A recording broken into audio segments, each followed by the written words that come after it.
change the slide. You just say next. Oh, it's not next. I have several, movements inside the slide. It's not like that. We don't have anything. No. My presentations are always fancy, if I have something popping out. Yeah, but getting. If you do next, you should I Click put. next.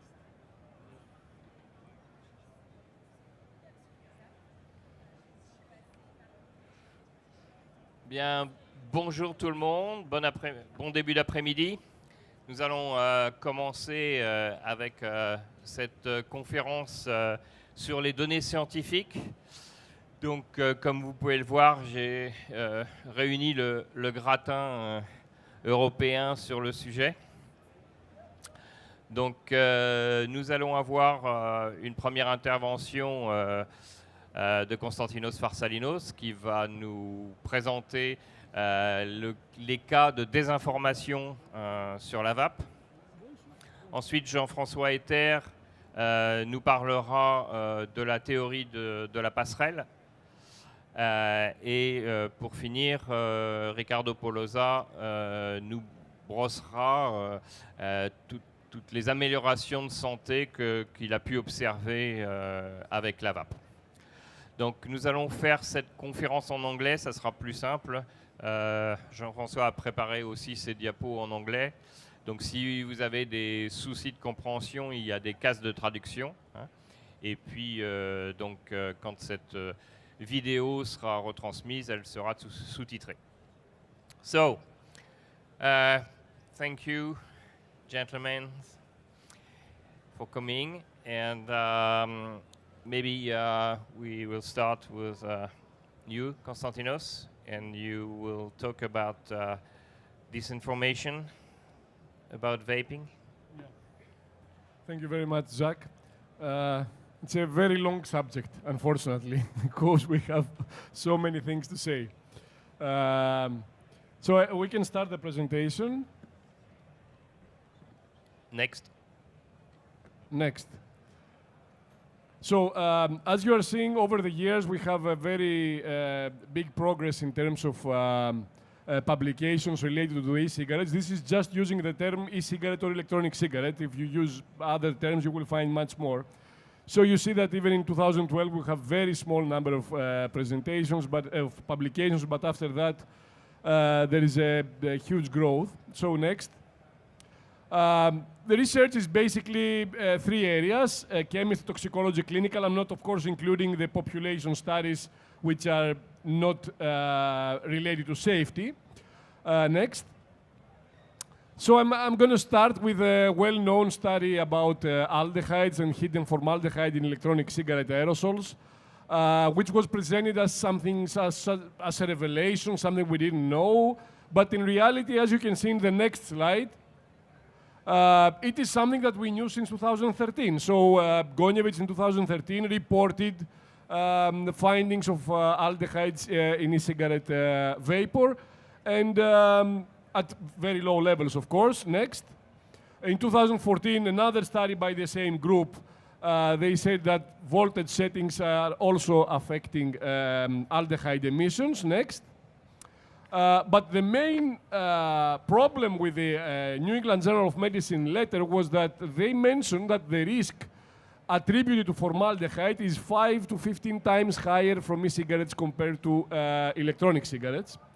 Next. Next. But we also showed subsequently, a few months later in our study, that the high levels of formaldehyde are formed only when you have dry puffs. So under normal, realistic vaping conditions, there are some aldehydes there, of course, but the levels are much, much lower, and of course they're not associated with 5 or 15 times higher risk of developing cancer. Next. And another recent study by a research group in in Italy, they found that there is an association between power and emissions of aldehydes, but it's not linear. Next. You see that the curve is not a linear curve. And next, at the point that the vapor started to understand that something is changing in the taste, so the beginning of the dry puff, you can see that the levels were still very low, but when they defined a definite change in taste associated with dry puffs, of course the levels got much higher. Next. The second step that we did is to directly replicate the New England Journal of Medicine study, which means that we took the same atomizer, the C4 atomizer, the same battery device, the Inokin, and the same liquid, which was from Halo Cafe Mocha, 6 milligrams per milliliter of nicotine.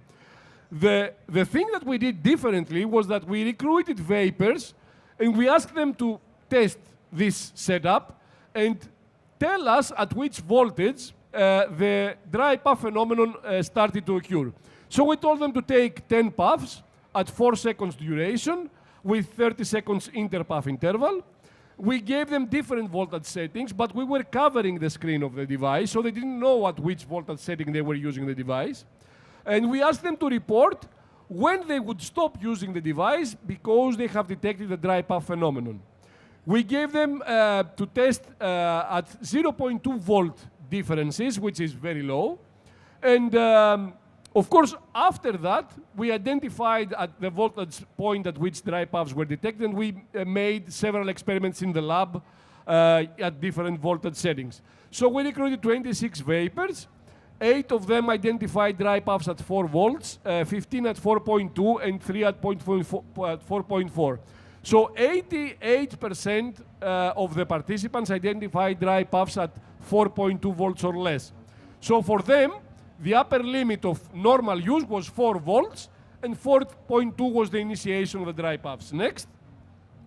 Then, in the lab, we measured how liquid consumption changes depending on the voltage, and you can see, of course, that the higher the voltage, the more the liquid consumption per puff or per 50 puffs. Between 4 and 4.2, there was a small difference, but that is not statistically significant. Next. And these are the results in terms of aldehydes. So you can see that at conditions which are associated with normal puffs, realistic puffs, the levels of aldehyde are very low, and in fact there was no difference between 3.3 and 4 volts. Now we're doing some extra experiments at 3.6 volts, but even when you compare 3.3 with 4, the amount of aldehydes that were released were the same. You see an increase going at 4.2, and of course at 5 volts you see a very high peak, and the levels are about 7 to 8 times higher at 5 volts compared to the levels at 4.2 volts even, let alone even at 4 volts, it's a huge difference. Next. But I think we must explain to everyone that formaldehyde is everywhere. So formaldehyde is present here in the environment where we're sitting. Of course, here we also have the vapor, but it's present in our house, and that's why the WHO has set the upper limit of formaldehyde levels associated with clean indoor air. So when you're just sitting at home for 24 hours doing nothing, and you just breathe, you are exposed at levels of 2,000 micrograms per day, which are about 3 times lower from what we found in our experiment when you are taking 600 puffs from the e-cigarette in the first study that we did. Next. Another issue that was recently published was the issue of diacetyl and acetylpropionyl, and I'm sure you all know our original study. It was done by the researchers at Harvard University, and they found that several of the liquids contained diacetyl. The levels were not really high, and of course the major problem with this study was that they didn't even mention that these chemicals are present in tobacco cigarettes, and they provided no risk assessment based on acceptable limits. So next, compared to what we found, the levels that the Harvard study found were much less than ours. But our study showed that there are some liquids which have very high levels. Approximately in 40% of the cases, the levels were much higher than what NIOSH is accepting as a safety limit of exposure. And so I will repeat that it is a potential risk, and I think they should be completely eliminated from e-cigarettes. Next. For toxicology, we have seen in the recent years several studies which are evaluating and have found several mechanisms by which the e-cigarettes could cause damage, such as inflammation, DNA damage, endothelial dysfunction, gene activation, and so on. Next. But there are some problems. For example, this is a study which showed that nicotine may cause chronic obstructive pulmonary disease. In mice, of course. So you can see that they found that that was an effect of nicotine. When the liquid didn't have any nicotine, the effects were similar to the control animal. So nothing bad happened. But when they used nicotine, 18 milligrams in this specific example, they found that several changes in the respiratory tract of the mice. Next. But it is important to understand, and in that study, they try to simulate the levels of nicotine that a normal smoker has. But there is a big difference between human smokers and mice smoking. And it's coming from the metabolism of nicotine. So the half-life of nicotine in mice is only 6 minutes. So it means that in 6 minutes, half of the nicotine you administer to the mice is degraded, is metabolized. In humans, it's 2 hours. Moreover, the half-life of cotinine is very short in mice and very long in humans. This means that in order to give a dose similar to a human, to have levels similar to a human, you need huge doses. They were using 0.4 milliliters of liquid to mice who weigh 200 grams. So on a per kilogram level, it's something like a vapor vaping 100 and 200 milliliters per day. It can't happen. Next. Another one again found some problems in the blood vessels of the lungs from exposure to e-cigarettes. But go next. Here are the findings from different nicotine levels. Next. So the nicotine concentrations used in the experiments range from 16 to 1600 milligrams per milliliter. But it's important to understand next that the levels present in humans is 0.03. So they were exposing the cells at tremendous levels of nicotine, which are not even compatible with life. No one could survive such levels of nicotine. They would die. Next. And a more recent study said that they can cause asthma. So a lot of people are focusing on such studies. Next. Next. But they seem to ignore that we have human studies in asthmatics which are showing that there is improvement in the asthma condition when a smoker switches to e-cigarettes. And this is a study by Ricardo, next, who found that even after 2 years of follow-up, there is a significant improvement in spirometry, so it's an objective measure of the respiratory function, which is maintained even after 2 years. Next. Some other studies which you may have seen, they have been in the media, and recently that was also on the first page of the Sun newspaper in the UK, is that electronic cigarette use can cause aortic stiffness, and this is a risk factor for disease. Next. So the authors even claimed that it can have important long-term implications. Of course, they tested the aortic stiffness before and after using the e-cigarette and before and after smoking. And of course, the comparison was between smoking 1 cigarette 5 minutes and using the e-cigarette for 30 minutes. Next. However, it is important to say, first of all, that the guidelines on how you measure aortic stiffness dictate, next, that you should not smoke, eat, or drink coffee for at least 3 hours before the measurements, because they know that these stimulants affect the measurement, so they create false results, basically. Next. The other issue is that the findings of this study are very similar to the findings when you drink coffee.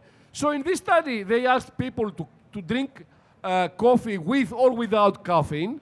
And they found, of course, that in people drinking coffee with caffeine, there was an increase in aortic stiffness 30 minutes after drinking the coffee.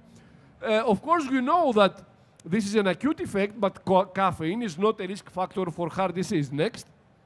The same findings have been observed when you give NRT, so oral nicotine in the form of gums. The same increase in aortic stiffness has been observed. Next. But when people quit smoking with NRTs, and you measure, of course, the resting aortic stiffness, there is a significant improvement in the aortic stiffness, which starts at 4 weeks, and there is a further improvement at 8 weeks after smoking cessation. So that's the difference between measuring the acute effects and the long-term impact, and that's why the media stories related to the previous study were totally inappropriate, and that study didn't show anything in terms of the long-term impact. Next. And of course, we have some other long-term follow-up studies showing that there is benefit in the heart risk, and this is a study that was mainly performed by Ricardo, follow-up of participants of the ECLAT study, and they found that next, after 1 year of follow-up, next, people who, especially quitters but also reducers, have a significant reduction in blood pressure after 1 year, when their original blood pressure was somewhat higher than normal. Next. And now I have some slides for vapers. Because I have realized that even among vapers there are several misconceptions which can result in some decisions on the use of the products, which in my opinion are wrong, but of course you will choose how to use them. But it is well known that first of all, nicotine is not a major risk factor for any smoking-related disease. And we know that for many, many years, for decades. However, the more you consume in anything, including in cigarettes, the more you will be exposed to any toxins. So they may be there at low levels, but the more you consume of this product, of this cigarette, the more you will be exposed to. So next. So in our study, we found that with 10 puffs, there were 11.3 micrograms of formaldehyde. And 10 puffs was 80 milligrams of liquid consumption with the atomizer that we used. Next. Next. So, next. That's the problem. So with 10 puffs, you are going to be exposed with 80 milligrams of liquid consumption per 10 puffs. Means that when you consume 3 milliliters per day, you will be exposed to about 400 micrograms of formaldehyde per day. But when you consume 12 milliliters per day, that's 1,700 micrograms of formaldehyde. And next, and you have to understand that when you vape 12 milliliters, you are exposed to more formaldehyde compared to smoking 20 cigarettes per day. While when you're using 3 milliliters, the levels are much lower. And this is something that vapers should understand. When we report to the results, you must always remember that these results depend on how much you consume per day. So when I say that the average use that I'm assuming for the study is 3 to 4 milliliters, it means that the results should be multiplied up to the level that you are consuming. Next. Another very common trend, not only observed in VAPEXPOs but everywhere, is the direct lung inhalation pattern of use, that cloud chasing that you see and that many people like. So we measured that one conventional puff, mouth to lung, is 60 to 80 milliliters of vapor. One direct lung puff is 1,000 to 1,500 milliliters of vapor. A direct lung puff, one puff, consumes 4 to 5 times more liquid compared to one conventional puff, a mouth-to-lung one.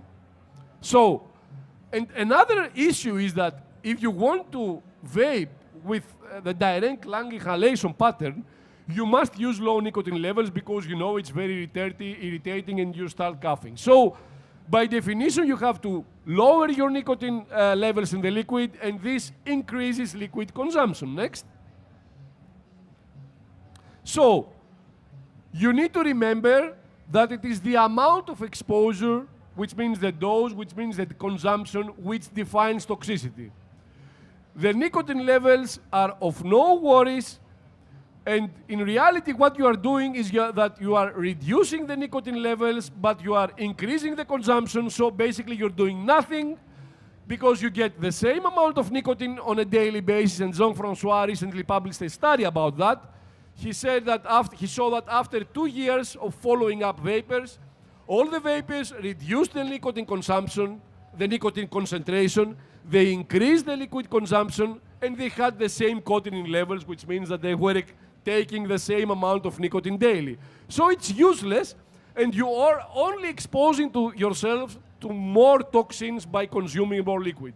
So I'm not saying that you shouldn't or you should do that. I'm just saying that you should know these facts and, of course, make your own decisions. Next. Next.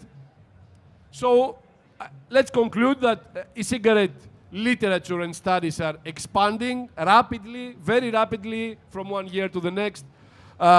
In chemical studies, we are seeing aldehydes. Yes, we have found it ourselves too, but in many laboratory studies, they generate dry puffs. They don't know it. They don't know how to use the devices. That's why they are reporting very high levels. And in many cases, they are still evaluating very old devices like the CE4s or Cigalites. The toxicology studies, they are saying that there are several mechanisms by which e-cigarettes can cause harm, but one problem is that the dose of exposure in these experiments is huge, completely irrelevant to normal use, and in many comparisons, there is either no or a very poor comparison with smoking. For example, in a recent study from the US, they were comparing exposing cells for 1 to 8 weeks to e-cigarette with exposure of cells for 1 day to tobacco cigarettes. And of course, they couldn't do otherwise because after 1 day, all the cells died when exposed to tobacco cigarettes. And with clinical studies, it is really weird that sometimes we hear researchers completely ignoring clinical studies, but focusing on animal studies, and that makes no sense at all. So, and the message for the vapers is that the dose, your consumptions will define your risk. So the more you consume, the more you will be exposed to potentially harmful chemicals. Next, and that's it for me. Thank you very much.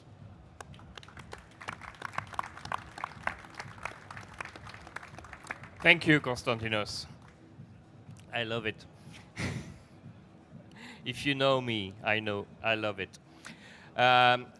Yes, because we see it every day, and we've seen it here around. I mean, there's a general movement in the e-liquid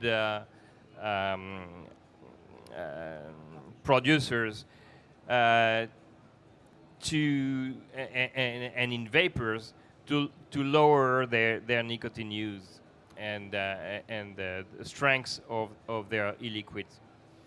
And there is obviously this problem of exposing yourself to more toxins. But also, as I would like to remind everybody, there's also you will also increase your risk to return to tobacco.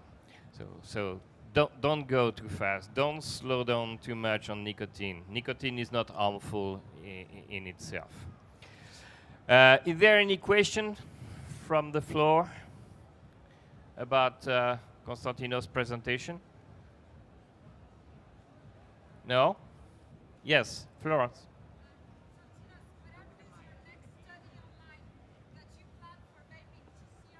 Yeah, and she asked what's the next studies we have in plan. We have completed a study on metals emitted from tank atomizers. This is something that we have no evidence until now. So the 2 studies that were made were basically Cigalites. Cigalites have many problems. The continuous contact of the liquid with the atomizer, with the cartomizer, for a long period of time until it is the Cigalite is sold and used, means that the corrosive properties of the liquid are applied to the inside of the cartomizer for months. And that's why they have seen, they were low levels, but we wanted to see what's happening with tank systems. So we made a study, we tested 3 or 4 different tank devices, And we collected the aerosol to see the levels of metals. I can tell you the levels of metals were extremely minimal in parts per billion. We are preparing the paper to publish it.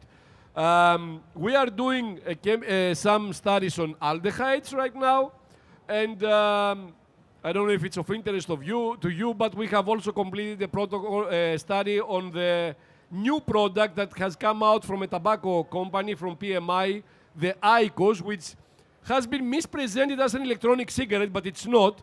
It's just a heated tobacco cigarette, and the method of heating is with a battery and a resistance. But it's not any cigarette.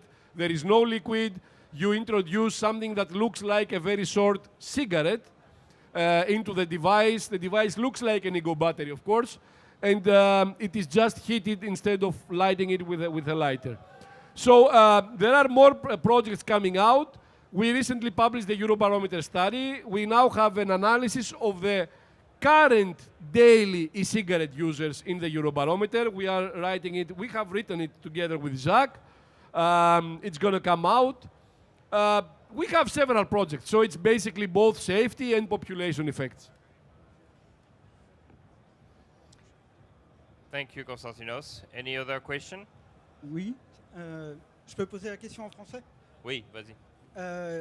Étant donné que plus on consomme de liquide, plus il y a de risques, et qu'il vaudrait mieux consommer moins de liquide, plus concentré en nicotine, est-ce que le fait que la législation pose une limite maximale de concentration de nicotine n'est pas un mauvais signal qui est lancé vers les consommateurs, et que peut-être que le mouvement qui anime les vapoteurs vient aussi d'indications de la part de la loi? He is asking actually if the fact that vapors are trying to reduce their nicotine levels is not also pushed by the TPD limitation to 20 milligrams per mil. No, I don't think so, because I was really worried when the TPD, during the negotiations for the TPD in 2013, I was worried about that. I knew that with those devices at that time, some smokers would find it hard to quit, but with today's devices, no. You can get twice as much nicotine per 10 puffs as you get from a tobacco cigarettes with these new devices. So there is no problem with the TPD. Moreover, you are all vapers. Just remember which device you used to quit smoking in the past. And also remember, when you quit smoking, how much liquid you consumed. I'm sure that most of you consumed at least 3 times less liquid than before. So you are influenced by the new trends of the e-cigarette industry, and that's what you're doing. You managed to quit with much less liquid consumption, with more, of course, nicotine concentration, without doing direct lung inhalation, and you were fine. So you didn't transition to direct lung inhalation or to those high wattage devices with huge consumptions because you were afraid you would switch back to smoking. It is just, the following of the trend and the companies selling new and better and better devices, and you wanted to feel this added satisfaction. It's an added satisfaction, I accept that. You like it more than in the past. But you don't need that to stay off cigarettes. So I can accept that you like it more and that's why you do it, but I find it very difficult to believe that without that you would have gone back to smoking, because most of the vapers today, they have already quit smoking easily without doing all these patterns of use. Thank you, Konstantinos. I think, Ricardo, you have a question? More than a question. Can you hear me there? Yes. It's a comment which is very important in my opinion. Many of you consumers thinks that the nicotine is the culprit, is the enemy. Nicotine is not the enemy. The very problem is being culturalized in a way the nicotine had to be decreased at all times. And apart from what Constantino was rightly saying, it's a technical issue, there's also a cultural issue of reducing nicotine at all costs, which from another side of the story has to be said, it's a motivational tool. You say yourself, how? That's good. I'm reducing the level of nicotine. I'm gaining more in health. But that's not right. That's because we've been told by tobacco control, by media, by all those interested in keeping the status quo thing, that nicotine is the culprit. But it is not. Actually, as Constantino was showing, and I'll show also some clinical studies, the very problem now is the level of consumption, because even little hazard in the liquid may become a big risk depending on the dose. So we are surrounded by hazardous chemicals in the water you drink. For example, in New York, the New York water is very hazardous, but becomes risky if you drink 2 liters or 4 liters a day, not 1 cup a day. Thank you. I will finish with a comment about my personal experience, so I hope no one considers me stupid. I'm vaping for 4.5 years, and I'm vaping from day one until today 18 milligrams of nicotine. And in the VAPEXPO, I cannot find a single liquid at 18 milligrams per milliliter. When I tried 2 years ago to reduce my nicotine concentration from 18 to 10 or 12, what happened from day one was that I went from 4 milliliters per day liquid consumption to 10. Immediately. And I couldn't stop that. So after 1 week, I switched back to 18, and without even trying, without trying to suppress, my need, I went back to 4. And I consume 4. And I don't want to consume more. That's why I don't reduce my nicotine levels. It's better for me that I use 18 and I consume 4 milliliters rather than using 6 and pretend to be proud that I have reduced my nicotine levels. I have done nothing because I will consume 10 or 15 and I will get the same amount of nicotine per day. So it's useless. C'est pas moi qui le dis. Thank you, Konstantinos. People here know that I'm saying this every day, so I was joking. So our next speaker today is Jean-François Et. You know him very well as well. So Jean-François is going to talk about the famous getaway theory. Good afternoon, everybody, and thank you, Jacques, for inviting me today. So please show my first slide. It's not on the screen, it's only on a small TV. Yes, okay. So the gateway theory. The theory that says that vaping in young people who don't smoke will cause smoking, will cause them to later go on and smoke. It's a theory of causality. This theory dates back, I'm going to examine it a little bit and also to look at what sort of studies would be needed to prove it or to reject it, and also do we have the studies currently either to prove it or to reject it. The study originated in the 1970s at the time when heroin consumption was increasing. It was first just a descriptive theory that described that most people first used marijuana and then, in a second step, used heroin. But very soon, it became not necessarily a scientific theory, but a mix of scientific and media and political and popular theory of causality between marijuana and heroin use. And even in this field, it's not really established, actually. There are 3 main elements in this theory. The first is the sequence of substance use. One substance is used first and then will cause the use of a second substance. The second element is the increased risk. If you use the first substance, your risk of using the second substance is increased. And then there's a dose effect relationship. The more you use A, the more at risk you are of using B. Next. So in our field, in the field of electronic cigarettes, it goes without saying that this theory has enormous political influence. It's actually written in the TPD. The text here is copied from the TPD. The TPD says in its introductory paragraph that electronic cigarettes can develop into a gateway to nicotine addiction and ultimately traditional tobacco consumption. For this reason, it is appropriate to adopt a restrictive approach. You see how important this argument is in the TPD and how influential this argument has been in all the development of the TPD and then all the subsequent consequences that we are seeing today of this directive, which is based on a theory which I will show you will be very hard to prove and for which we don't have a proof currently. Next. So first, before going into examining this causality theory, you first need to define the behaviors that you are examining, vaping and smoking. And the problem in the current literature is that the behaviors are not, I think, correctly defined, or the definitions that are used are not correct.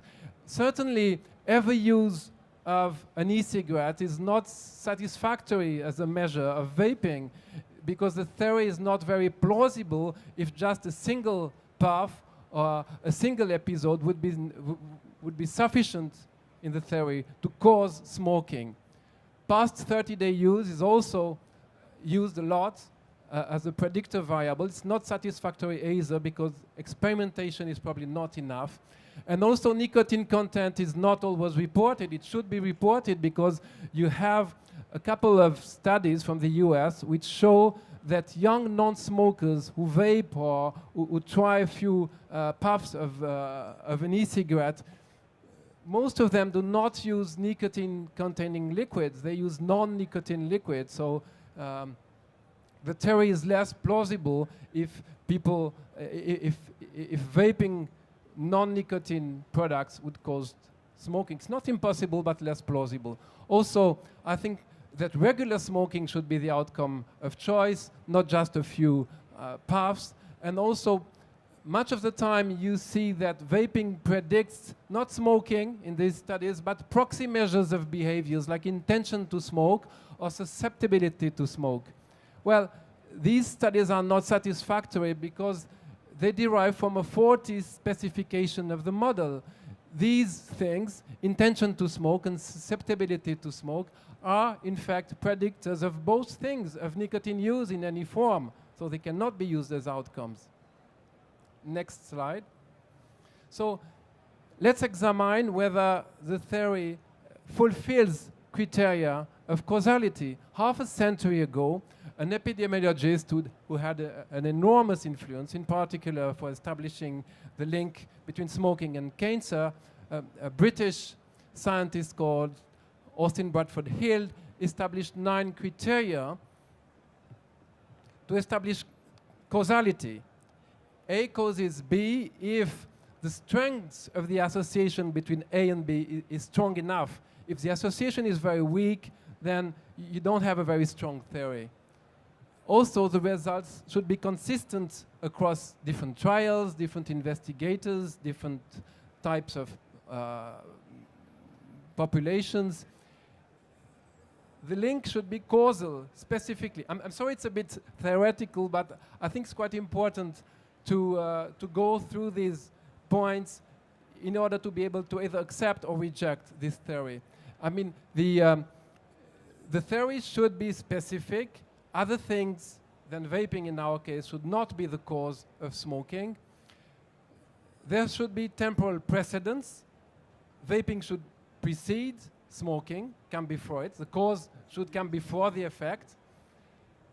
There should be dose responsivity. The more you vape, the more at risk of smoking you are. There should be plausibility, biological plausibility, psychological, social plausibility. The theory should be plausible. It should have face validity. There should be coherence with other lines of evidence, like for instance the prevalence of smoking in the population. Does it vary according to the prevalence of vaping? So other lines of evidence should support also the theory. There should be an experimental proof. Here I mean randomized trials, like trials of drugs with placebo controls, if possible. And also, the last criterion is the criterion of analogy. Do similar agents like nicotine gums and patches or snus, smokeless tobacco, act similarly? Let's go through it rapidly. Next, please. The strengths of the association. A few cases are probably not sufficient, but what is the minimal effect that we expect or that we need in order for the theory to be supported? The proponents of the theory never say it, and I really doubt that in observational studies, given all the difficulties of measurement, it will ever be possible to detect a risk below 10%, a relative risk of 1.1, that is 10% more risk if you vape than if you don't vape.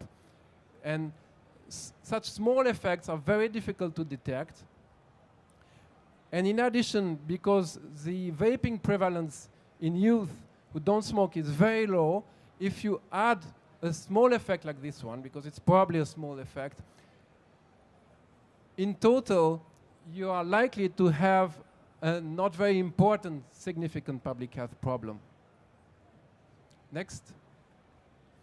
Specificity. This is where the theory is weakest, I think. Could different things cause smoking in these young people who first vaped, then smoked?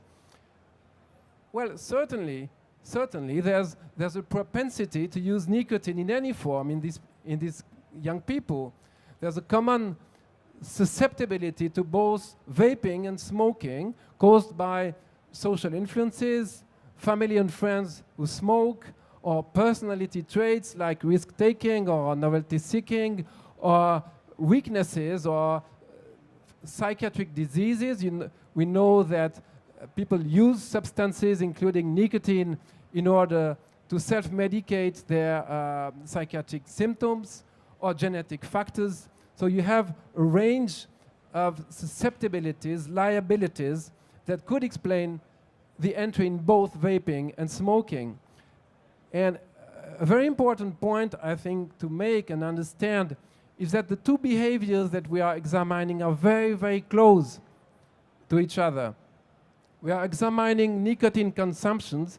It's just a device that changes. So, of course, when the behaviors are so close, it's very hard to disentangle the causes of the behaviors. Inevitably, nicotine use with one device is associated with the use with another device. And how epidemiologists deal with this is by using multivariate statistical models. They measure the other things that I just said, the personality traits, the social influences, sometimes the genetic factors too, the psychiatric symptoms, etc. And in these multivariate models, they say, look, we adjusted for everything, and vaping still predicts smoking, so it means that there's a cause. Well, no, because the variable vaping or e-cigarette use will capture some of these liabilities even after adjustment, right? These adjustments are never perfect. You never have all the variables. They're never measured correctly. So some of the variance in susceptibility is still going to be captured by the variable vaping, and is still going to be linked to smoking, but not because vaping in itself predicts smoking, just because vaping is a proxy for susceptibility to nicotine use.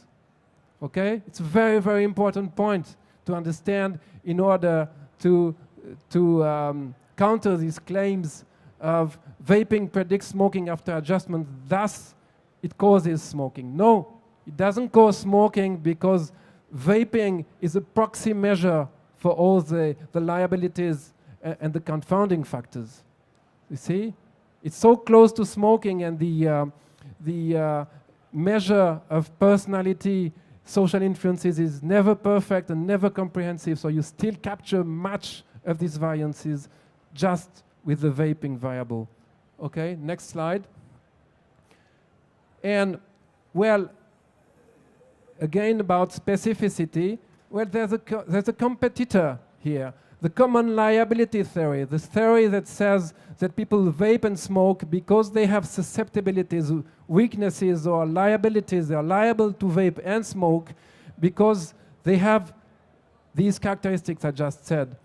And this approach, this theory, the common liability theory, is supported by a large amount of scientific evidence for the other substances, for instance, marijuana and alcohol and heroin and everything. There's a large body of evidence supporting this. And the common liability theory also accounts for the dose-response effect. Of course, the more risk factors you have for A, the more risk factors you have for B too. And also, it's more interesting, it's more useful because it provides a theoretical foundation for research and policy. You can base the policy using the common liability theory because you go after the liabilities, the vulnerabilities, right? The social context, the psychological problems, etc. You have a tool for building a policy and for conducting research. It's a more fruitful theory. Next. Temporality. The cause must precede the effect. But take care here. Antecedents is not a sufficient condition. It's not sufficient to show that vaping precedes smoking because antecedents, when it is not causal, it is irrelevant. Of course, smokers do a lot of things differently than non-smokers. They will drive their bikes differently. They will take more risks in general. It doesn't mean that this risky behavior caused smoking, right? They have nothing to do. It's just a personality, risk-taking personality. And when young people try different products, when use of products co-occur, they occur at the same time, it's very, very hard to establish antecedents. How are you going to make sure, based on self-reports, based on questionnaires, these questionnaires retrospectively ask kids about things they did 6 months ago. How reliable is this, right? So it's very hard to establish antecedents anyway. So you have many studies that have two things. They have antecedents and they have increased risk. They have the two elements. And based on this, they will claim that they prove that there's a gateway effect. You have a number of these studies, and these are the strongest ones that we have currently because they have antecedents and increased risk, and over time, that is, these are follow-up studies. And the authors claim, and the journalists claim, that this is sufficient to prove that there's a gateway effect. No, it's not sufficient because, as I said, these studies do not eliminate confounding because vaping still captures much of the variance in the liabilities.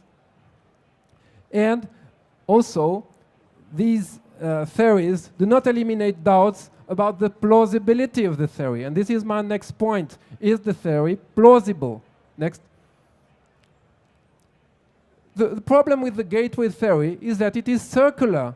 It is a circular theory.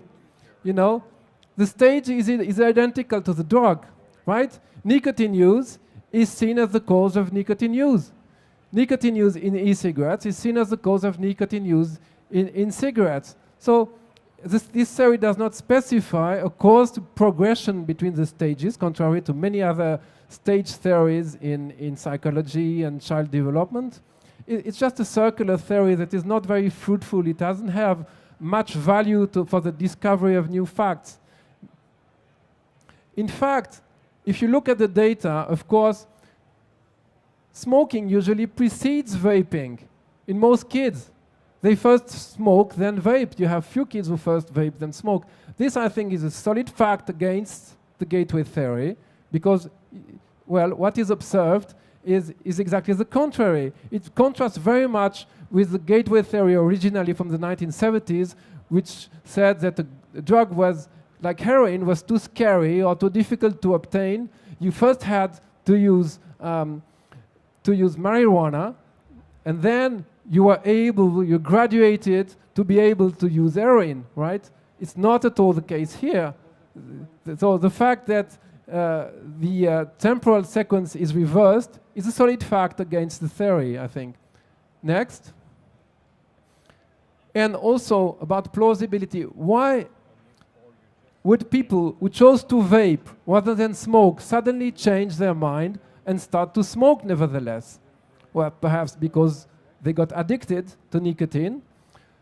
Well, perhaps, but most e-cig models currently are not very addictive. They don't deliver nicotine quite quickly enough to be really as addictive as cigarettes. And anyway, if nicotine supply was not sufficient, people would not have necessarily to go on smoking. They could just move on to newer models of e-cigarettes that provide more nicotine. And in addition, we don't have testimonials of vapers who were non-smokers and later switched to go on to smoking. Testimonials are not to prove, but of course, if you don't have a single testimonial in the literature of such case occurring, it casts a doubt. The theory is not very plausible. And also, actually, what we see in the literature is more a reverse gateway effect. People vape because they don't like to smoke anymore. It's too dangerous. It's too risky. It's too smelly. Their friends and family tell them to quit smoking. There's social pressure. It's not socially acceptable anymore. It's expensive. So there's a reverse gateway. It's also a fact that undermines the plausibility of this theory. Next. Coherence. Do we have consistency with other lines of evidence, with other sorts of evidence, like, for instance, the prevalence of smoking? In countries where there's a lot of vaping in young people, what's occurring currently with the prevalence of smoking? In the US and in the UK, for instance, or also in France, where we have data. Actually, it's quite reassuring to see that in those countries where vaping is frequent, smoking prevalence data show that actually kids smoking or teenage smoking is quite low and decreasing faster than ever. So it's not a proof. Also take care not using this saying it's a proof that there's no gateway effect. Prevalence data cannot be used as a proof of anything. These are just sequential data. They're not a proof either in favor or against the gateway effect or the gateway theory, but it's still reassuring to see that we're not massively seeing an increase in smoking in countries where vaping is frequent. The gateway theory would also be reinforced if there was a proof that vaping caused nicotine addiction in non-smokers. And there's no such proof at the moment. So the criteria number 7 is not fulfilled. Next, analogy. Do nicotine medications and smokeless tobacco, which are analog products, act similarly? First, nicotine medications are not very addictive. The pharmaceutical industry never wanted to produce an addictive gum or inhaler. And the number of cases of non-users of tobacco, never smokers, who got addicted to nicotine medications are very, very rare. There are cases of people who had never used tobacco and got addicted to the nicotine gum. I described a few, but these are extremely rare and extremely hard to find. And I had to use my website, which has hundreds of thousands of visitors, to collect like 5 cases. So these cases are very, very rare. And I have seen no reported case in the literature of a non-smoker who then got addicted to the nicotine gum and then moved on to smoking to satisfy his addiction. There's no such case described anywhere in the literature. And anyway, the anti-vaping people never used the gateway argument against nicotine gums and patches. So no analogy here. Smokeless tobacco, it's different. It delivers large amounts of nicotine and it is addictive. Is smokeless a gateway to smoking? So let's look at data in countries where smokeless is used by a large proportion of the population, like Sweden and Norway, etc. What do you see in these countries? You see that there are very low rate of smoking in these countries, and certainly no increase in smoking in young people parallel to the increase in the use of snus, for instance. So there's no gateway effect for snus, apparently. However, the newer e-cigarette models deliver nicotine quickly. They could be more addictive. But as we have seen, snus, even if it's addictive, is not a gateway to smoking. So next slide, please. So what we need is not just a model who says that A causes B, we need a model, a comprehensive model that explains movements in all directions, from vaping to smoking, from smoking to vaping, from experimentation to regular vaping. We need a comprehensive model like the one proposed by Dave Abrams and other people. And as I said, even if there was a gateway effect, because e-cigs probably help people quit smoking, the global effect on public health is still going to be positive, and the gateway effect would need to be very, very large indeed in order to counteract with the cessation effect. There's no strong proof, but evidence from 2 weak randomized trials and from population surveys, and also the analogy with smoking with nicotine medications go in the direction that there are emerging proofs that it helps smoking cessation. Next slide. So to conclude, the gateway theory is a circular theory that has little value to help us find new facts and found policy. The criteria for causality are not met, or only few of them are met. Evidence will be very hard to obtain. It's an important point. It's going to be very hard because of the difficulty of measuring the behavior. As I said, the proximity of the two behaviors. It's going to be very hard to obtain this evidence. The common liability model is more plausible, and it is a better base for policy and research. Nevertheless, in spite of its weaknesses and the lack of data to support it, this theory has an enormous political influence. The problem is that the policies based on this weak theory will have no effect, right? If you don't have the right theory of the situation, your action is not going to be the right ones. Even worse, these restrictive theories, these restrictive policies based on the gateway theory will actually discourage people from vaping and increase smoking. They have a negative effect. If policymakers understood this, they may be less inclined to restrict access to reduced risk products. Thank you very much. Thank you, Jean-François. If there's a short question, I think we run out of time. We have to go a bit fast. Is there any question about it? Any comments, Ricardo? Or?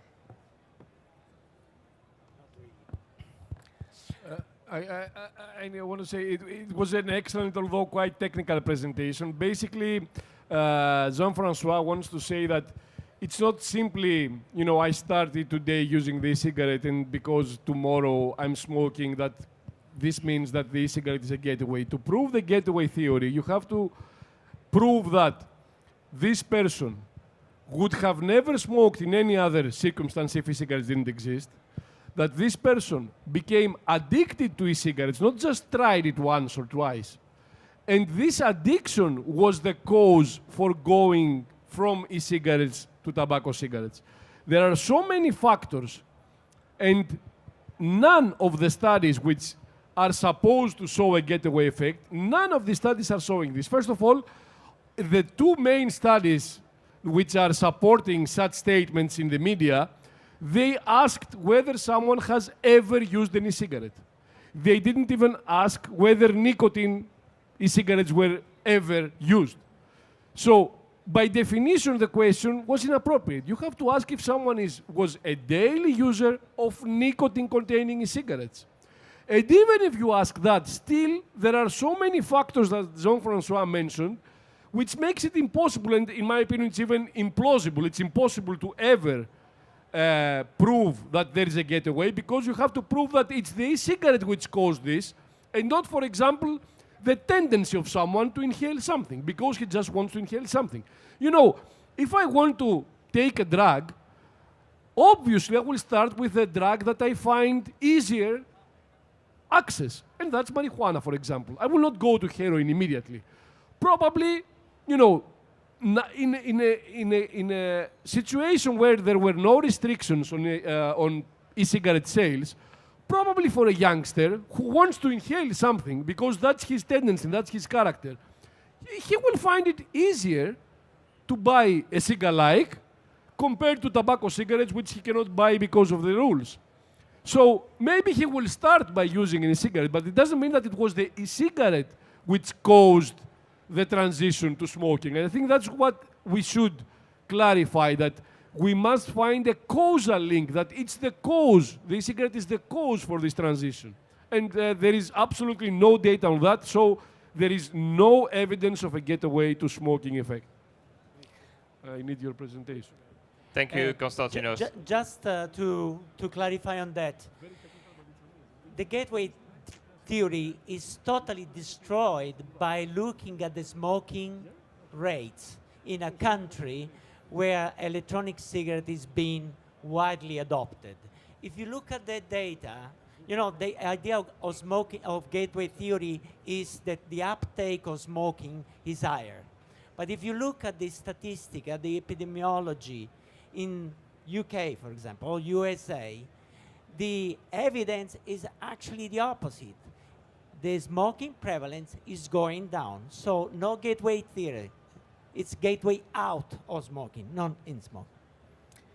Thank you. Thank you very much, Jean-François. Now it's time for Ricardo to show us some health improvement with e-cigarettes. Yes, sure. Bon après-midi, Paris. A week ago, I was in Rome, and I was driven by a taxi driver, and I couldn't stop noticing that he was having an electronic cigarette sitting to his next seat in the car. So eventually, this communal discussion started. Oh, I see you use a cigarette smoke. And I was asking why. And usually when these people understands that I'm interested and I advocate for electronic cigarette, I do studies, the first key question is it good for me? Does it have an impact on my health? So this little talk is for you and for all these people asking this question. Next slide. This is a double-headed god in Roman mythology, and it's called Janus. Janus has two faces, not because it's double-faced, as we think, but it's because two faces are looking into different direction. One is looking to the past, and one is looking into the future. So they were actually placed on top of the doors in the houses as a sign of luck. We need to stop talking about risk. It's all about benefit, because risks are very limited indeed, and there's now emerging evidence, and there's very much little to talk about the benefits. I was lucky enough to have a very dedicated team of people who believed it was time to talk about benefits. That it was 3 years ago when we started, 3 years ago. Next slide. So you hear from anti-advocates of electronic cigarettes the same old question. What is the long-term health impact of electronic cigarettes? We know nothing about the long-term impact of electronic cigarettes. Okay, it's a legitimate question. I mean, we saw the data that has been shown by Konstantinos today showing that there is some chemicals in the vapor, in the electronic vapor. I'm not denying it's super free, totally averse risk. There is some risk. As I said, there is risk in many things we eat or drink or breathe in our daily lives. But how do we answer this question? This is another circular kind of argument. One way, which is the most obvious one, is to study large prospective studies of very well characterized electronic cigarette users. What do I mean by very well characterized?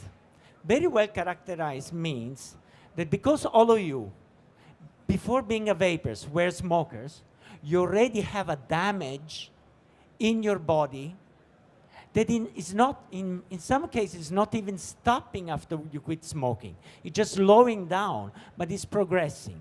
For example, you do see cases when you quit smoking and you have a myocardial heart attack. So, is smoking cessation the cause for the heart attack? Of course not. This is not what I'm trying to say. It is that there is some damage that unfortunately has built too much, and it was too late for this person when he decided to quit smoking. These studies are also impractical because they are very large. You need hundreds of people to do many different things. You need experienced lab researchers to do many measurements, so they are very costly. Another way to save money and to try to address that question is to do the same experiments in models, in vitro cells taken from humans, or in animals, mice, rodents.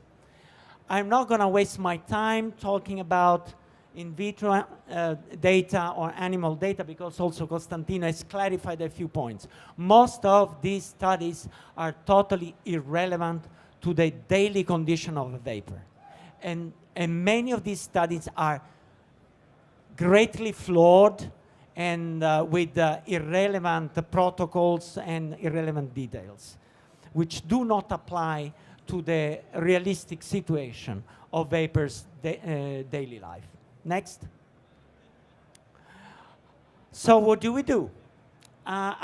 This legitimate question can we answer in a different way? For example, because we do know that there's already some damage that is been building up because of your previous smoking history, let's monitor, let's see, let's measure directly what's going to happen when we stop smoking, and we measure this over time.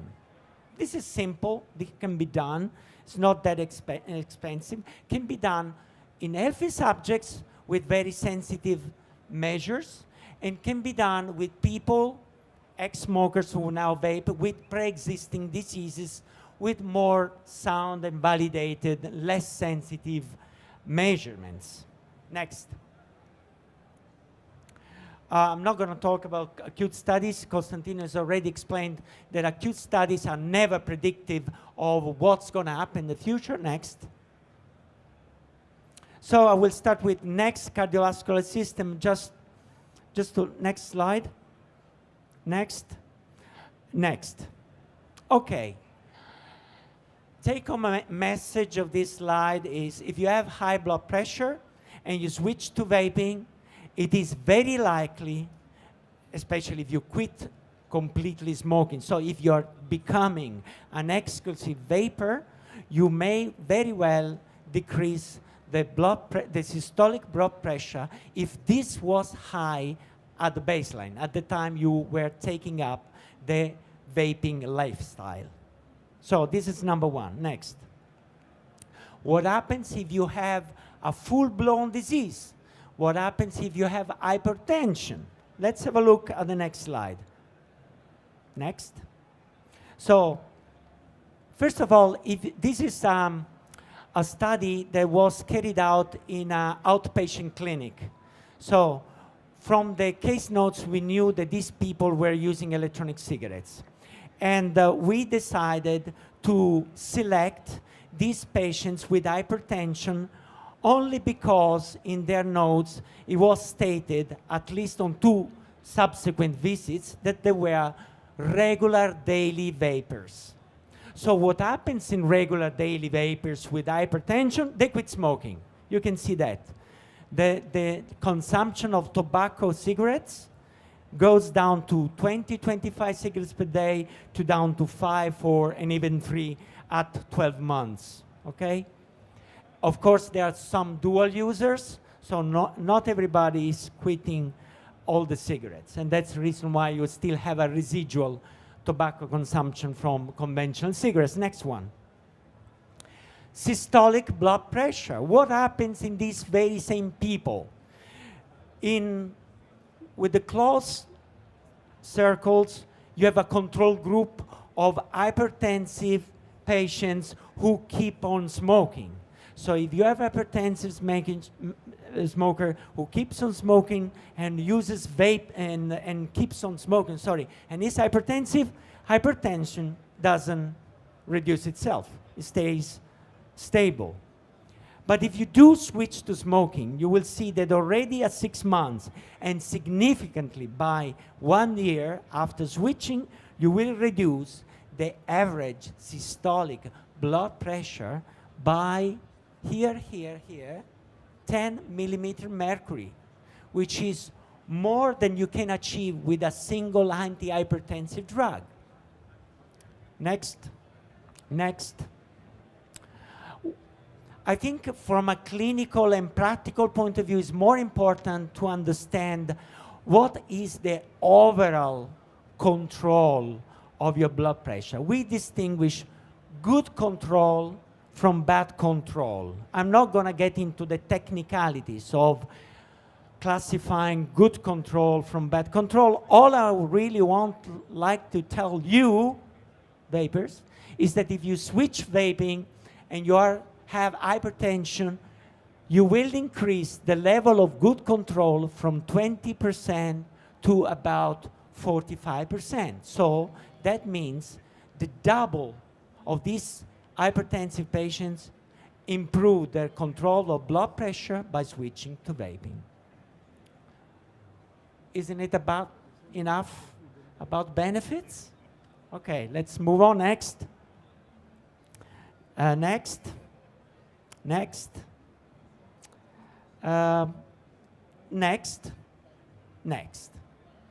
I'm trying to save time because we are over time and I see you're a bit tired. You don't really want to listen to us anymore.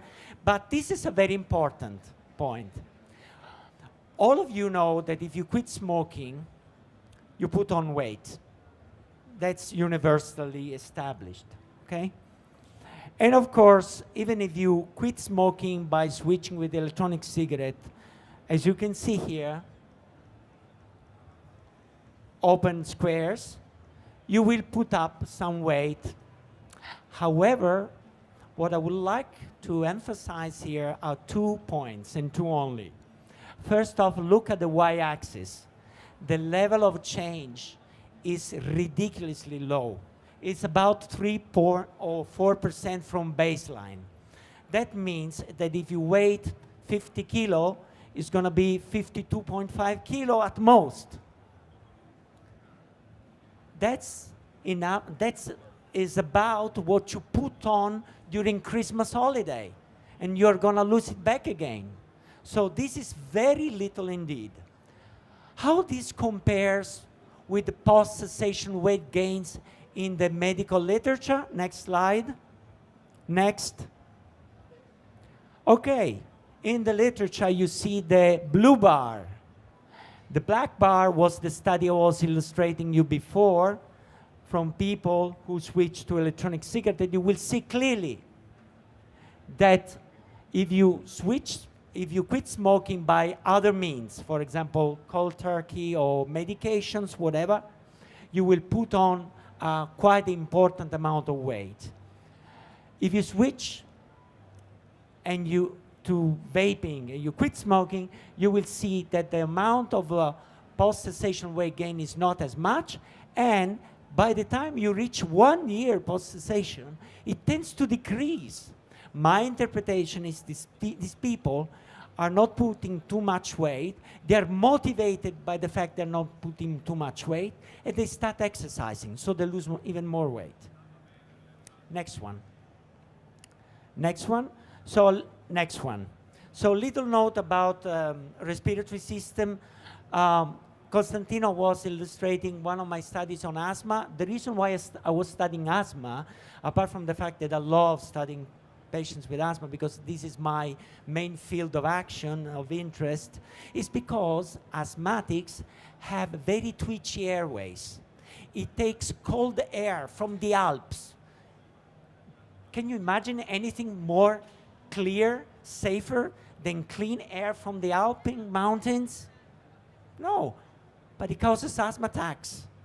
It's a trigger.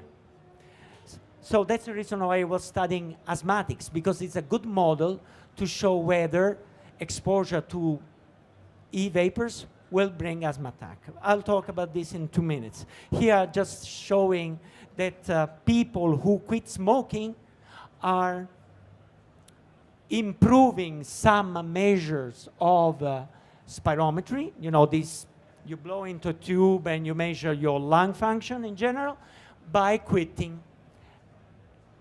Next one.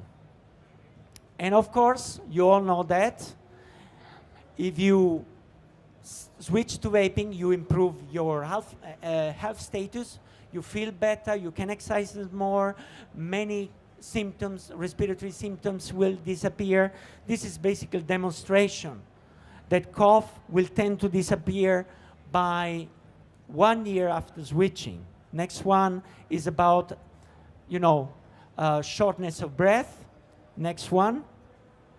And this is the study on asthma. Next one. Again, I would like to stress here that 2 years, so long-term study, is not a 3 weeks or 3 months study. It's 2 years, the same people being followed constantly, rigorously, and the clinic by asthmatic specialists is showing that their spirometry is improving and is staying improved, despite the twitchiness of the airways.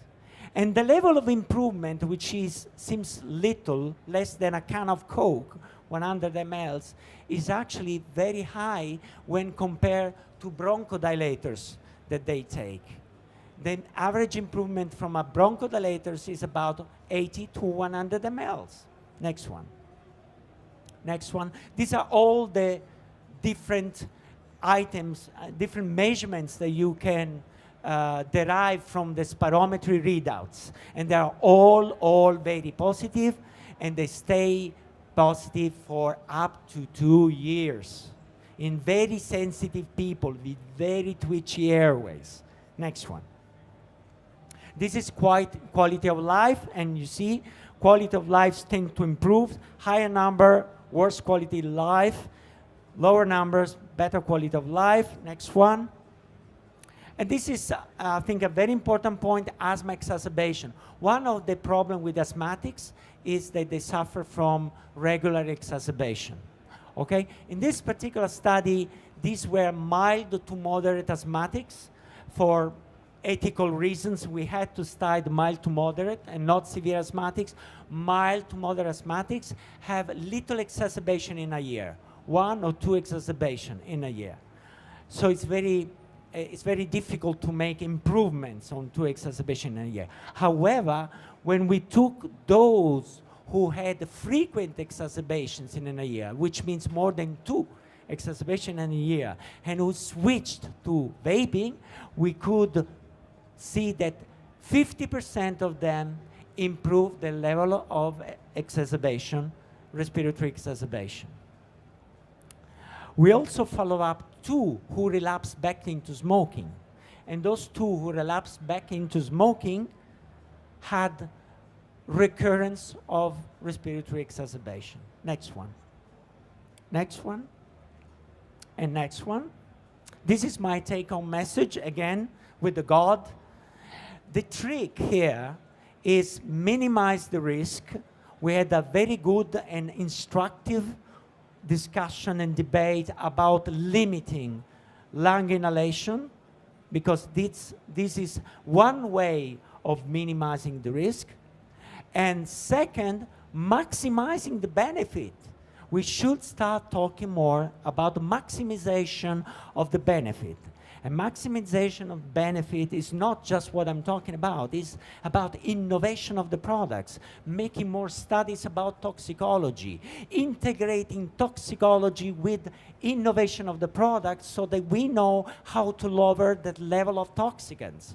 For example, temperature control vaping machines, or 3 coils or 4 coils atomizers. So these are all little, discoveries, little feats that can minimize the risk without applying tobacco harm reduction or tobacco product directive. You know, it would have taken so much common sense for regulators, politicians, advocates, and anti-advocates to consider the problem and to try a solution, because, next slide, we know that there are risks around us.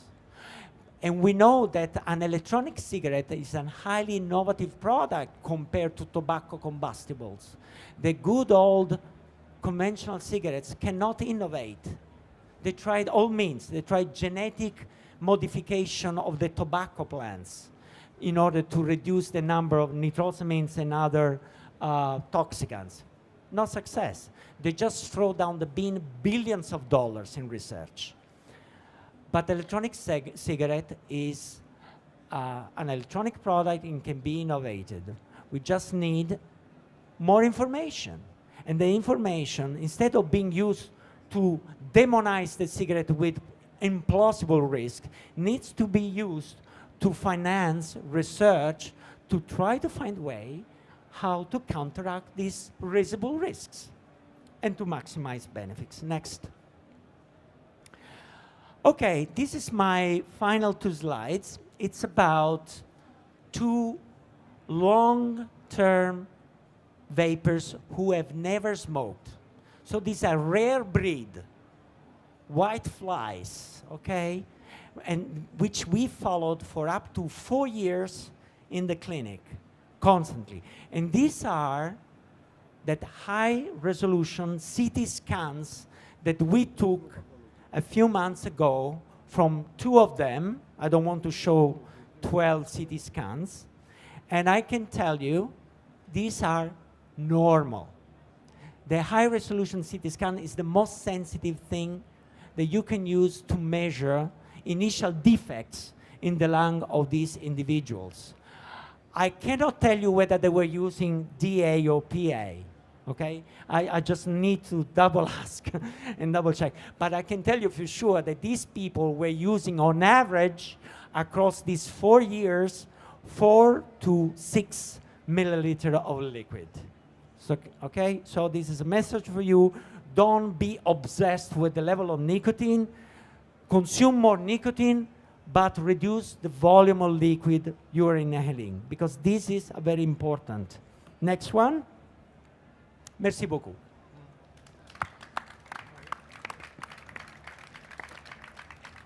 Thank you very much. Thank you very much, Ricardo, and to keeping the time as well. Is there any question after Ricardo? Yes, we have a question on the back. There's a mic around. Could you?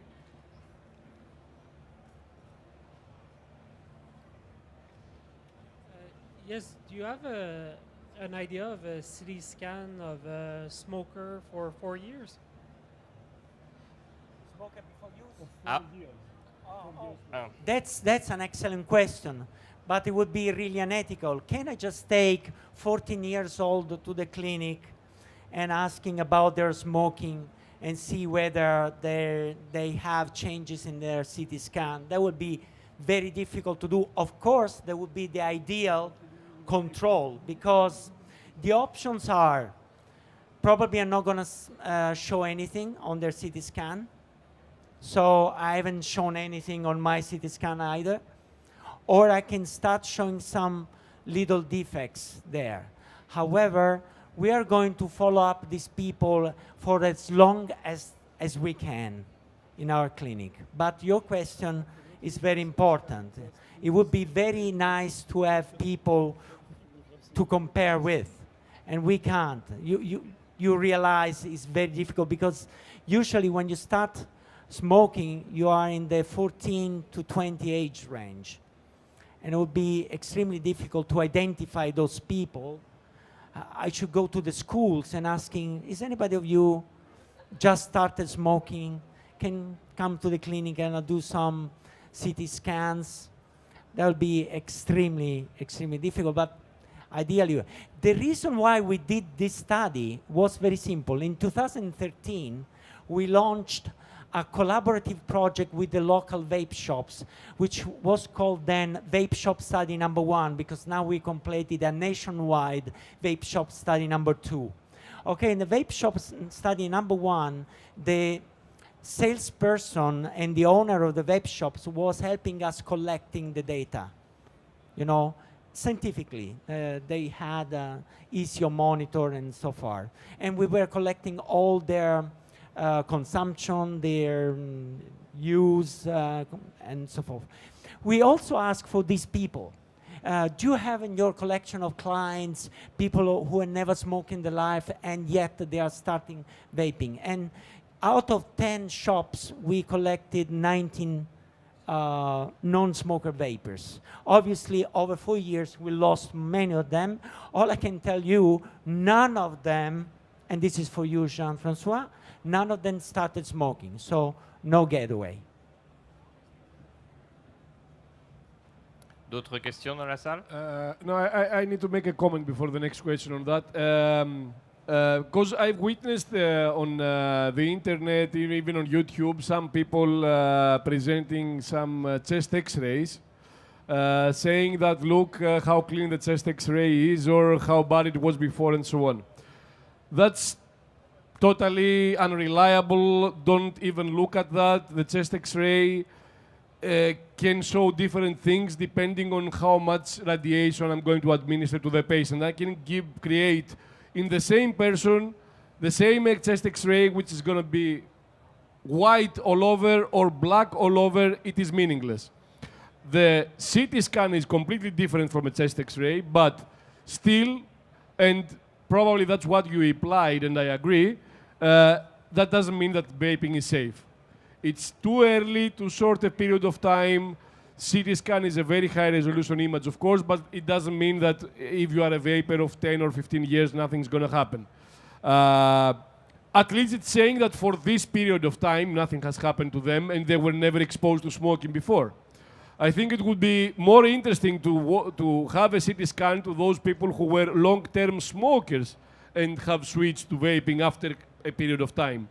Of course, knowing the image before, because just saying it after vaping is meaningless. But these are nice projects. They're not going to prove that it's harmless. It's still too early, of course. But I've seen a lot of enthusiasm in the internet by people displaying their x-rays. It's meaningless. It has no effect. When you're doing 2 x-rays, you don't know how the machine was set up before and after. You may see some differences that people perceive as an improvement. It has absolutely no meaning. Don't look at them. Thank you. Is there any more question? I think it's then time to wrap up and thank our invited people here. I was delighted to organize this conference, and I wish that we continue in the future and bring more evidence of benefit of switching to vaping, and still having no traces of getaway effect, and continuous publishing from Konstantinos about new studies. So, je vous souhaite une bonne fin d'après-midi et puis on se dit à l'année prochaine pour la suite. Merci.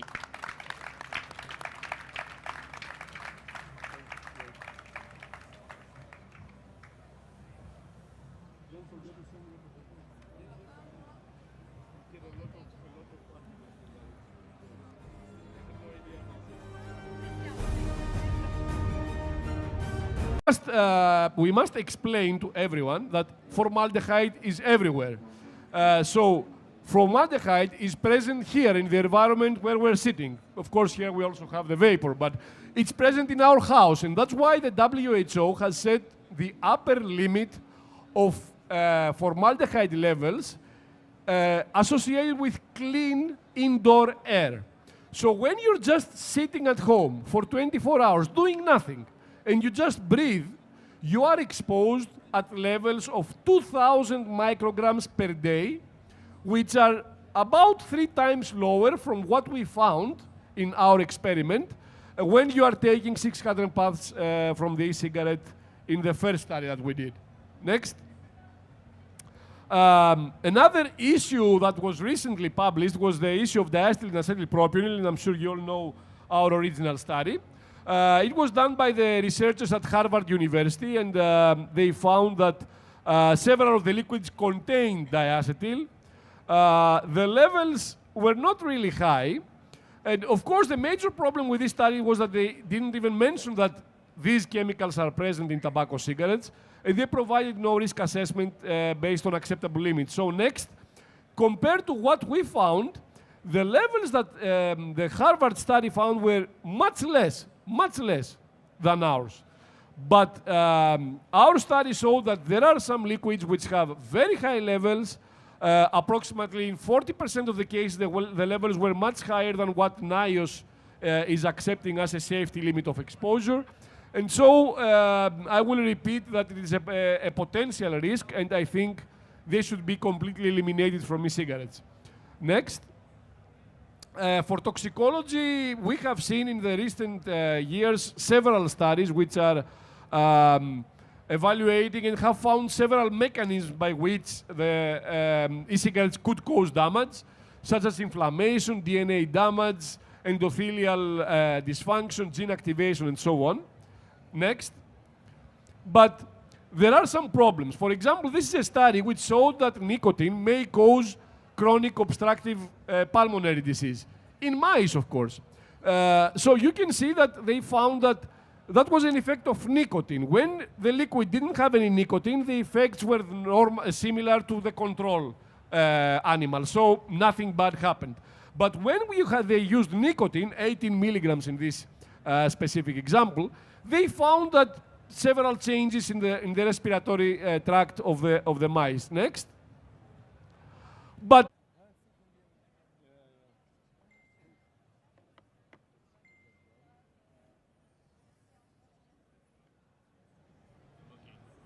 will start with a short introduction in French, and then I think we'll manage the conference in English. Okay. I'll be very slow. how will we change the slide? You just say next. No, it's not next. I have several, movements inside the slide. It's not like that. We don't have anything. No. My presentations are always fancy, if I have something popping out. Yeah, but getting. If you do next, you should I hope.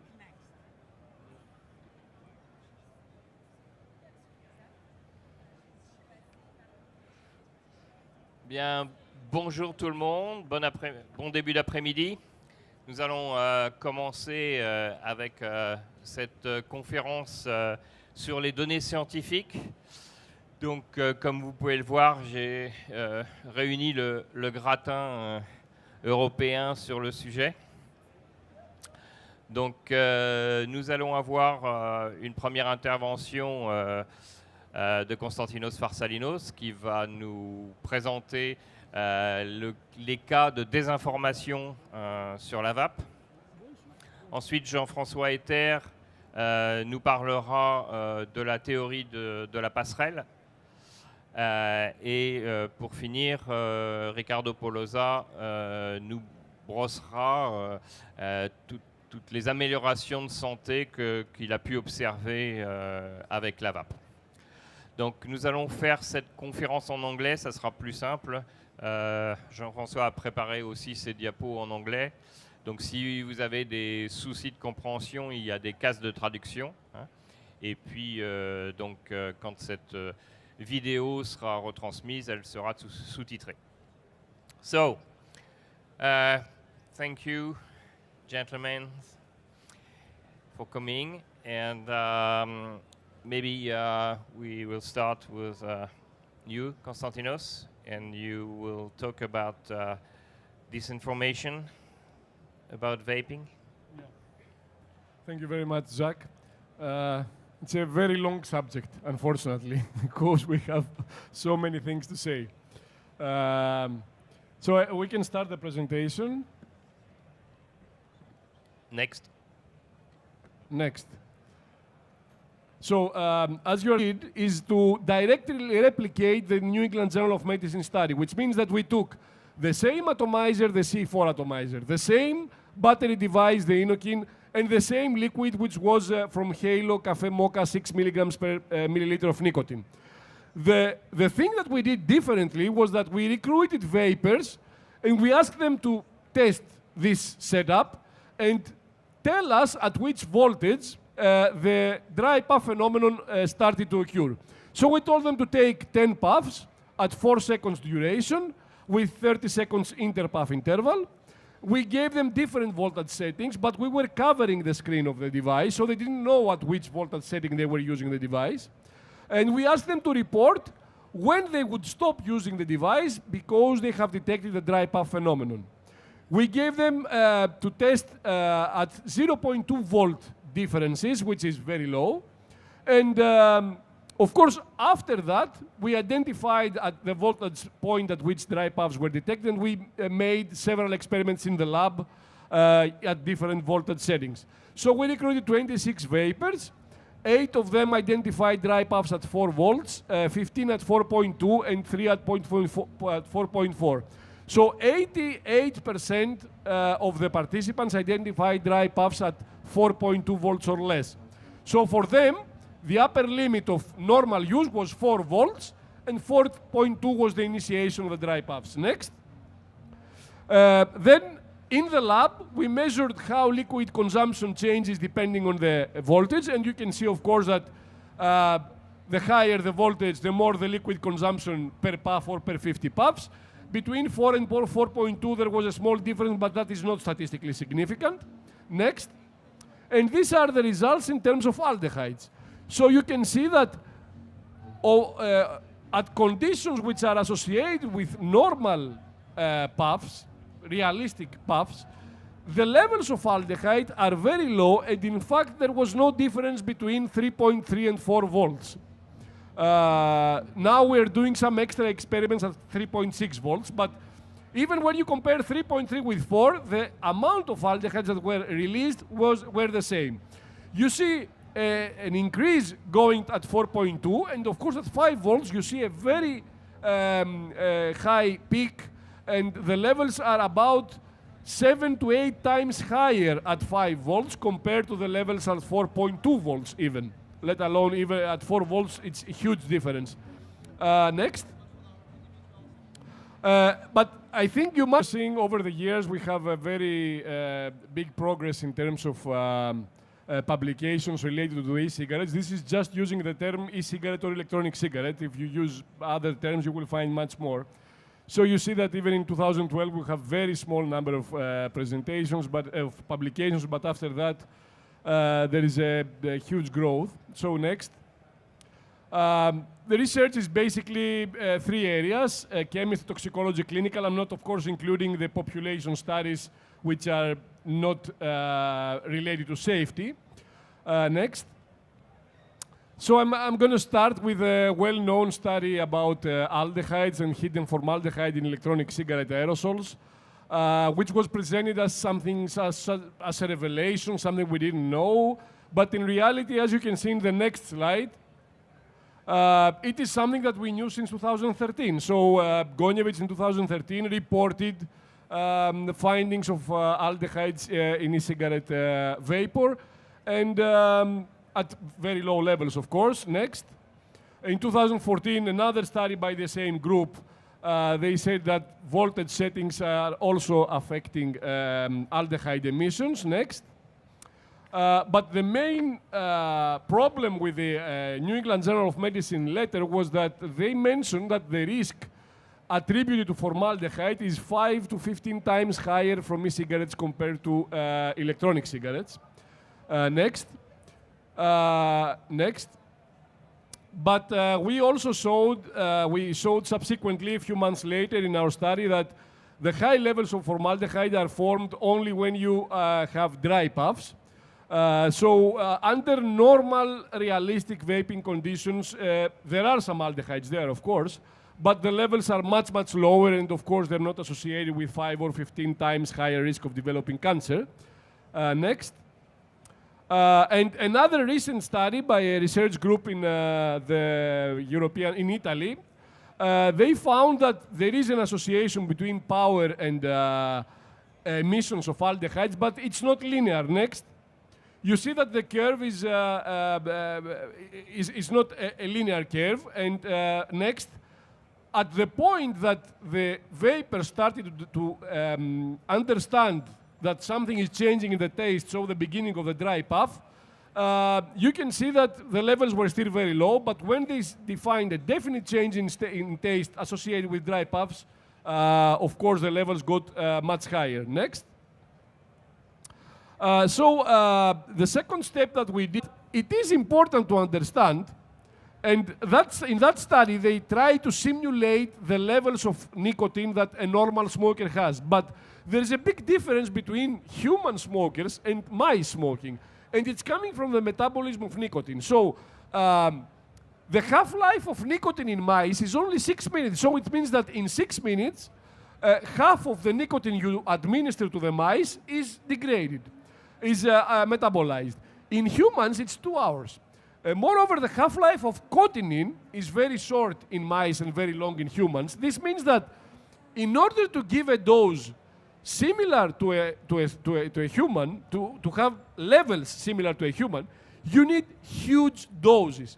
They were using 0.4 milliliters of liquid to mice who weigh 200 grams.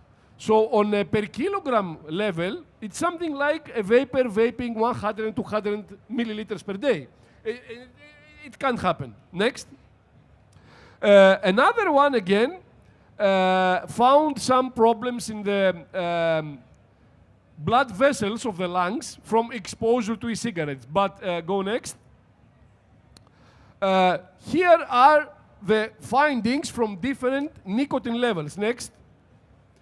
So the nicotine concentrations used in the experiments range from 16 to 1600 milligrams per milliliter. But it's important to understand next that the levels present in humans is 0.03. So they were exposing the cells at tremendous levels of nicotine, which are not even compatible with life. No one could survive such levels of nicotine. They would die. Next. And a more recent study said that they can cause asthma. So a lot of people are focusing on such studies. Next. Next. But they seem to ignore that we have human studies in asthmatics which are showing that there is improvement in the asthma condition when a smoker switches to e-cigarettes. And this is a study by Ricardo, next, who found that even after 2 years of follow-up, there is a significant improvement in spirometry, so it's an objective measure of the respiratory function, which is maintained even after 2 years. Next. Some other studies which you may have seen, they have been in the media, and recently that was also on the first page of the Sun